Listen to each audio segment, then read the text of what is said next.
The Cavallini theme and variation. Cavallini wrote well for the flute. He was actually a clarinetist himself, and he was known as the Paganini of the clarinet, so clearly he was a very, very good player of his time. He knew Verdi, the composer Verdi, very well, and indeed played in La Scala in the opera house where Verdi wrote all his famous operas for. This is a lovely piece. It starts off with a tune, a lovely tune, and then there is a variation on that tune.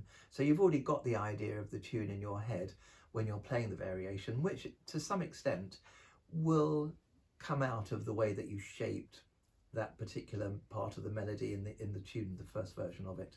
So do feel that the Andante, the tune itself, and the variation are connected. There's a lot of ingredients in this piece to look at, different kinds of articulation, dynamics, rhythms, movement in dynamic as well. And of course, the more of that you can get in to your performance, the better you're going to do if you choose to do this piece for an exam. The loveliness about this piece is the bel canto line. You can almost hear an opera singer singing this as an aria. You could think, well, what is my aria about? What is the character of this piece? What is the sort of feeling that is being conveyed? And how am I going to shape that? It's got those beautiful endings to the phrase.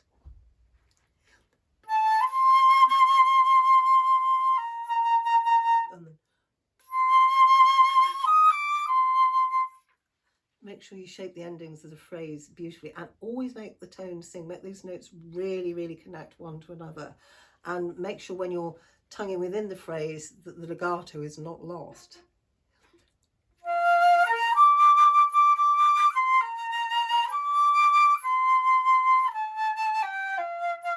So your articulation isn't disrupting that legato line.